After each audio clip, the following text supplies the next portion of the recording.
politique, culture, santé, économie, bien-être, éducation, environnement. Tangori Média, le portail de la communauté Safi sur le net. Tangori Média, buntaning Safi ci internet.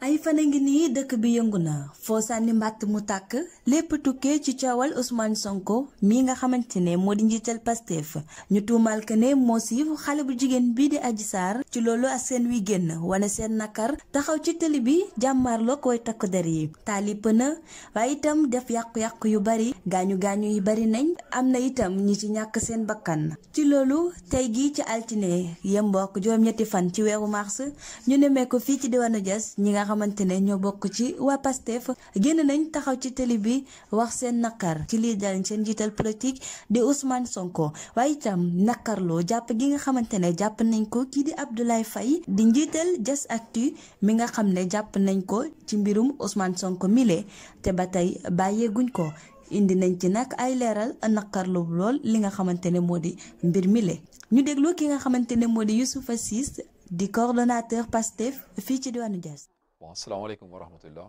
man la Youssoufa Ciss coordonnateur Pastef au niveau de la commune de Diass maa ngi nuyu yéen présentateurs yi di nuyu waa Diass di nuyu waa Safeen yëpp di leen wax asalaamaaleykum wa rahmatullah mais li ci jot a xew depuis ba mu commencé ba léegi defe naa ne Sénégal yëpp ñun xam nañ ko parce que complot bi moom leer na ba pare parce que li ci jot a ruus ci xabaar ñëpp déglu nañ ko taataan nañ ko déglu nañ ko bu baax a baax a baax maanaam depuis le début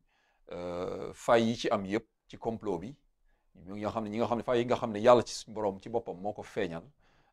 loolu dafay wane rek ne yàlla faral na Ousmane Sonko ci tuumaal biñ ko tuumaal parce que du ñëpp la ñuy tuumaal yàlla yenn saa yi day seetaan ci yenn tuuma yi mais yenn saa yi tamit bu ko soobee da koy leeral ci début bi wax leen exactement deal bu ngeen teg contre kii man ma génnee loo xam ne lu ndaw moom moo koy weddi ci kanamu askan wi yëpp mu nekk loo xam ne vraiment lu tiis la lu ñu naqarlu la mu créer benn situation bu doy waar ci dëkk bi kenn amatul jàmm am ñu ci rax vraiment di def loo xam ne vraiment naka su dul noonu la te ñooñu dañuy duut baaraam waa nguur gi par rapport ak ça parce que ñoom ci seen bopp ñoo njëkk par exemple duggal ci xeex bi ñoo xam ne bokkuñ ci mooy ay nervi yi nga xam ne Sénégalais yi yëpp gis nañ leen topp nañ leen filmer nañ leen ba ñu dugg ci siège yu APR kon donc kenn natablewul ne ñooñu ay nervi la maanaam ay nit ñu am doole bëri doole yoo xam ne dañ leen di fay ay xaalis miette lañ leen di fay yor ay yat yu ngande ay gourdin di ko dóor ay sénégalais yoo xam ne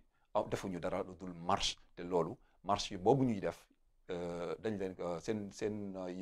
yoonu réew bi daf ko santaane daf ko permettre donc loolu dañ koy dénoncer jusqu'à la dernière énergie donc loolu ñu ñaawlu la bëgguñu Sénégal yëpp ñaawlu ko waa des ci ginnaaw. waaw marche bi marche la boo xam ne c'était une demande vraiment locale parce que boo gisee depuis bi mbir mi xewee ba léegi jeunes yi ñu ngi guux mer di ko denc seen xol vraiment di xool nan la ñuy def ba exprimer ko boobu ba léegi muy të essayé nañu à 2 reprises mais d'une manière boo xam ne c'était pas du tout organisé moo tax peut-être jotul def yenn buum yi quoi donc depuis booba bi mu amee li ko gën a waral mooy que ne dafa am suñu doom suñu rakk suñu frère Abdoulaye Faye boo xam ne patriote la fii la dëkk ci Diass mu bokk ci ñoo xam ne dañ leen téye te téye biñ ko téye mën nañ ne téye boo xam ne la jaarul yoon parce que lu mu doon def mooy génn dem seeti leader am balaa muy nekk sax leader am xaritam la dañoo xamante mu dem seeti ko nemmeeku ko ci ba muy génn këram nag lañ ko intercepté embarqué ko yóbbu ko commissariat bu Jëppal donc loolu mu nekk naqar boo xam ne jeunesse su Diass ay xaritam ay moromam ay ñu bokkal liggéeyam maanaam wàllu presse bi ci lay liggéey ñooñu ñëpp ñu guux mer à chaque fois ñuy jéem a essayer nan la ñuy manifester ñun ñi nga xam ne ay leader lañu au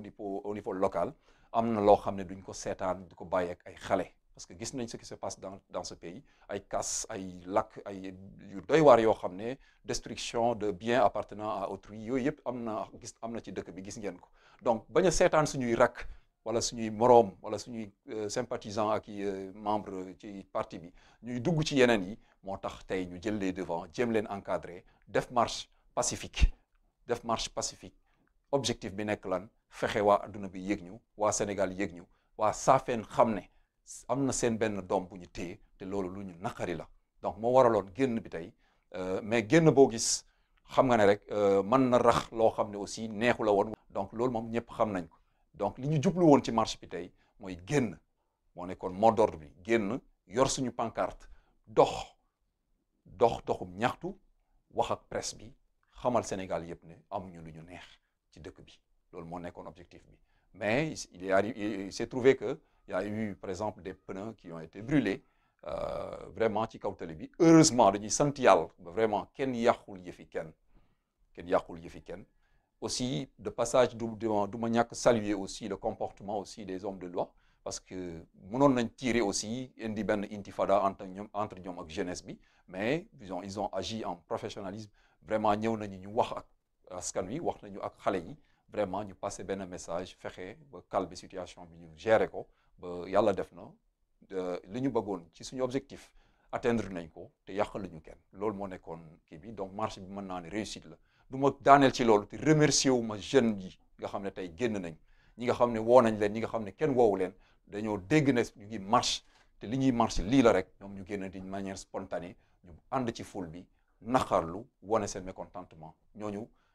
nañu xam ne loolu moo leen war ci dëkk moom bu fekkee ne par exemple dafa am loo xam ne nu mu fay dox te warul doxee noonu da nga war a wane sa bopp ne d'accorduma mais toog ci kër yi toog ci sangu yi naan ataaya ak yooyu te vraiment nga am ton mot à dire parce que ñi lay diriger la ñuy diriger yow yaa ko moom da nga cee bokk da nga ci am cër donc bu ñuy def lu leen neex war nga mën a jóg ne déet mais donc boo koy def ànd ci xel bul topp sa xol ci yenn yi da ngay ànd ak xel parce que président Ousmane Sonko ku déglu ay discours am dina xam ne lim ñu woo résistance bi mu ñuy woo mooy résistance bu ànd ak xel nit ku nag bu àndatul ak xelam rek il devient dangereux voilà donc ci kaw loolu ma bëgg a préciser jox benn précision bu ndaw parce que ñu bëri gis nañ sama comment dirais-je encore comportement ci manifestation bi tey peut-être même je vais être taxé de tous les noms d'oiseaux et ça a commencé même pendant la manifestation parce que rôle bi ma ci doon jouer rôle encadrement la rôle par exemple éviter débordement la donc jas fii amul ragal bu kenn ne diw dafa ragal fii kenn ragalu fi ku ragal du teew ci fi ñu teew tey ku ragal du participer ci benn manifestation boo xam ne ce n'est pas autorisé donc fallait que ñu ànd ak suñu xel loolu rek parce que ñi nekkoon ci marche bi yëpp samay frère lañu kuñ ci laal na ma kuñ ci tëj tey tëj nañ ma kuñ ci gaañ tey man dafa mel ni man maay gaañu parce que Ablaye mi nga xam ne tey mu ngi kaso ñu koy ñaanal mu génn mu gën a gaawee ñu ngi exiger libération dafa bokk ci mot d'ordre yi tey kooku bañ ko jàppee jëppal parce que dafa am solo li may préciser parce que du ñàkk quoi mbir mu amee ku nekk toog këram wala toog ci grand place di wax loo xam ne vraiment maîtriser wu ko ñu bëri dañoo jàpp ne Ablaye a été abandonné ay moromam fii kenn yënguwul kenn deful dara kenn deful benn action pour vraiment kii ko nekkal ko ci kër gi comme ni ñu nekkalee ci naaj bi mais damay préciser ne loolu demeewut noonu depuis bañ ko téye jëppal commissariat jëppal bu jaar central jaar Cap Manuel ba fay tey fi mu nekk fale Sébi Ponti Ablaye niveau bu mu toll étape bu mu toll ñu ngi koy suivre la ca war ci côté yëpp nag côté avocat côté finance côté lépp côté habillement et tout lépp lu ci war ñu ngi ciy def suñu kéemtalaay kattan ba suñu doole fu mu yem donc loolu bëggoon naa aussi ma yëgal ko askan wi ma dolli leen ne Ablaye ci fan yu néew incha allah dina dellu si ci ñun jàmm na ñooy loolu la ñuy ñaan yàlla te defe naa yàlla dinañ ko nangul. nañ ne bàyyi néggam ndigu la noonu lañ koy waxee samay wolof moom peut-être des na leer mais dañ koo bàyyi gum mais libreul te liberté Ousmane Sonko dañ koy exiger parce qu'il n'a rien fait deful dara loo xam ne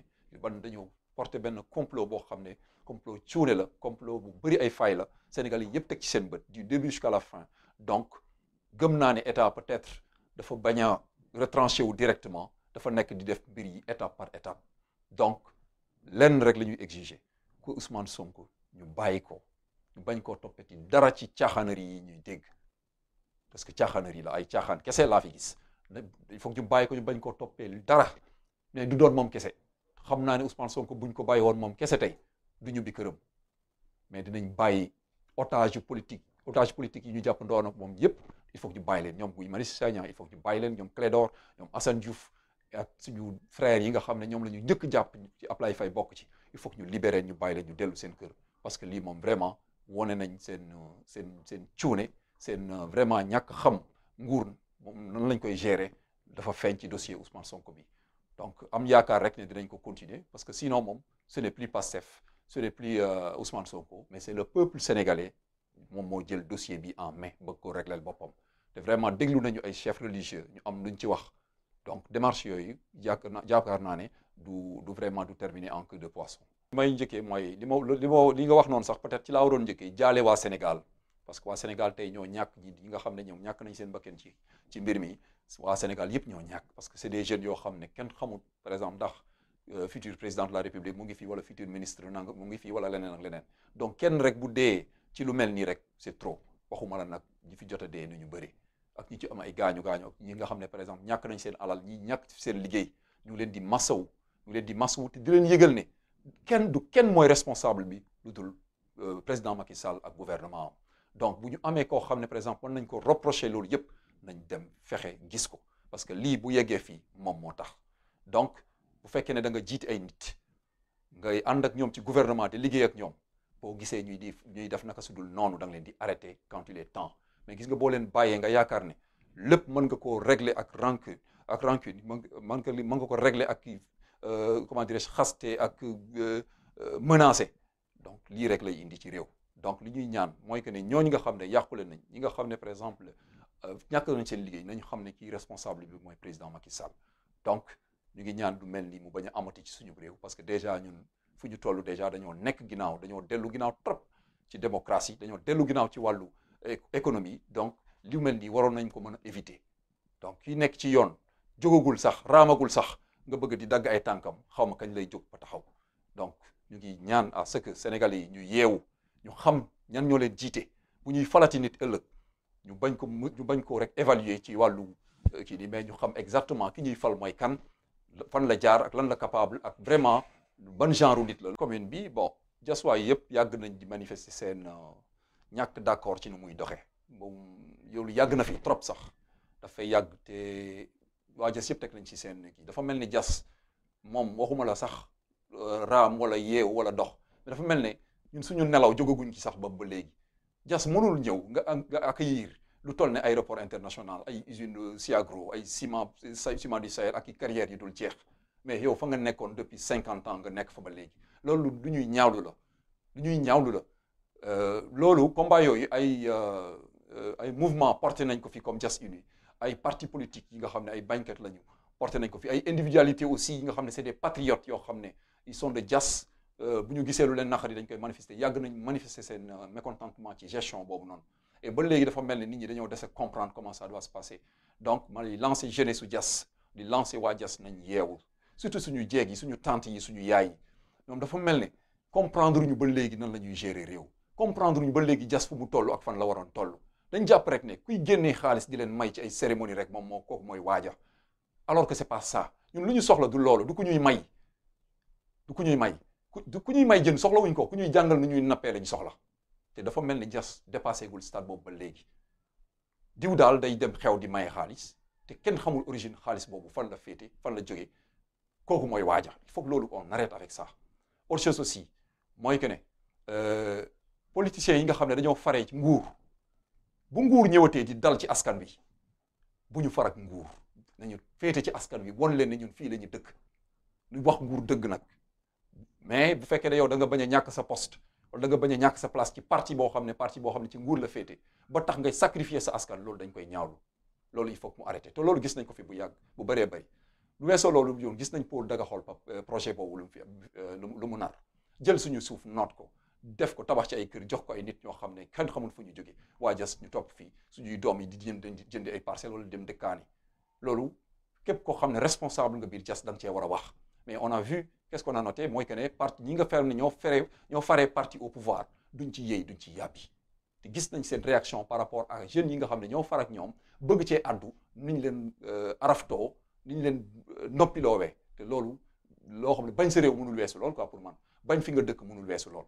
donc intérêt général la ñu war a jiital mais pas que ne man je suis dans l'APR wala je suis dans beneen parti su ma waxee lii contre parti bi même si su fekkee ne moom moo arrangé sama waa dëkk mën naa ci wàcc wala man sama code ci parti bi mu wàññeeku ñun nekkul luñ fi parti liñ fi nekkal mooy lan mooy dëgg nekk luñ fi tamit nit liñ fi nekkal mooy dëgg mooy di ñuy fexe ba suñu askan ñu vivre dans de meilleures conditions Ousmane Sonko dafa faraloon di wax benn phrase boo xam ne fu ma dem dinaa ko fa wax dafa jot li ñëpp bokk ku nekk jot ci sa wàll mais nekkul ne kenn moo koy akima wala ñaar di ci comp di ñu jox loolu il faut que ñu yeewu ñu xam ne loolu la ñuy dund te nañ seet nan la ñuy defee ba mu jeex. message bi may lancé d'abord balaa ma koy lancé dama leen di jaajëfal bu baax a baax waa Tàngoori Média ñu leen di wax ne waa Diass kontaan nañu mais yemul ci Diass Saafeen yëpp kontaan nañ ci yéen adduna bi yëpp parce que Tàngoori Média moom Diass moomatu yéen ñi ko initié sax moomatoo leen ko parce que ñëpp ci bokk fi mu ne nii ku nekk am na ci wàllam tey jii nii li koy jëmale kanam moom luñ ci mën incha allah waa Diass yëpp dañ ci war a dugal seen loxo. Meditaje te ngoori saafi parce que vraiment comme woni milieu saafi da saafi ci ɓeɗo play gara comme lancer message warda il faut wogaji sot saafi ma wene mi ñamna ɓeɗ ke komat cifina nga hayno ɓeɗ gen ƴes ɓinoɓe genda saafen ba jen komat cin ƴes na saafen na ina wila na adunan jen no saafi nikɗa mi kimɗa vraiment fo participer fo ɓek yahingɗa tindo haaɗi kurkiɓono nikko surtout commune bo finangane village ci kuyok nga ca laayi in cinarake nga ɓo setane ca nakte vraiment te ɓo wardi ca setan ca laayi trop ɓo wat ɓo wi keex ɓo yunat komat ci vraiment ɓa ɓek yaxcin ɓa ngirif ina ngawine ɓe commune ɓe newo ɓayan fiki vraiment ɓo fat takne yaax ɓo liɓne takin yaax ɓe men ɓay kur fiki o minni niki ɓo hayda fexeyat po ɓo cifinangane ɓe jiite ɓo ndegɗu kat po ɓo niitiɓɓa ɓo wawɓa carrément ini ɓo sohla weɗne kurki ku nekk ini ɓa kignanga fu mina rak te faɗa kiime inem ɓe ɓuna ɓeɗke saafen jen ɓo corki se trop ɓo corkiɗi seeɗu trop tewiɗu tew marchani woti ɓi pulo hit kiren ɓi pulo hit ɓuuhu ɓi pulo hit banja ɓi pulo isnanorik tawi ɓa hayya ɓa tembang marchani woti ɓa tewo hone ko king mbi saafen yi ambo Abdoulaye Faye no président Ousmane Sonko yifinangane ay yakarin ɓo pour kurki o min kuƴso guerre kurkoh nga rok kurkoh nga politicien ci finanga hane vraiment ɓay not askani dongo ni ɓani kongi ɓa pour koh nga ine ɓe projet ning ɗi vraiment ɓuri ɓatɗu ɓeeru ɗo ɓek yahcin ɗu projet ning Ousmane Sonko comme ça a libéré Sénégal a libéré Safen donc inen ɓuri kimɗuwa ɓo waɗne ɗu rejoindre parti ni au niveau de la commune ɓo jamarlowno ɓo cefina ngayne entraining yes tahɗi ɓa ɓofdi entraining coursavi tahɗi ɓa ɓofdi entraining ɓa personnel par ce que ɓo hotine in ciɓa rak ɓo hotica rak fu rake askaning ɗo ɓata isut inen vraiment woɓo yes wo yakɗi yakaf ina ngawine o joɓi rak yenna alal cinga ɓitas ɓawaki ini ɓay re año han walla ini ɓay reero han donc inen il faut ko leer ɓono ɓeɗ keɗu ɗum yunuk ɗu sang ñaakit ɓoy fina ngawine ay ɗu ɗayɗi hay taknan yah a paƴƴeɗo ay sohla ñin mais ɗu ñaakit ɓoy fina ngawine ay hay réglé en probléme ci ɗu ko inu ɗu sohlaɗa ɗu ka ɗu paƴɗorta haf ɗu inen ɓe ɓolno ɓe koye ɗu mi kim ɗu rejoindre inen wassalam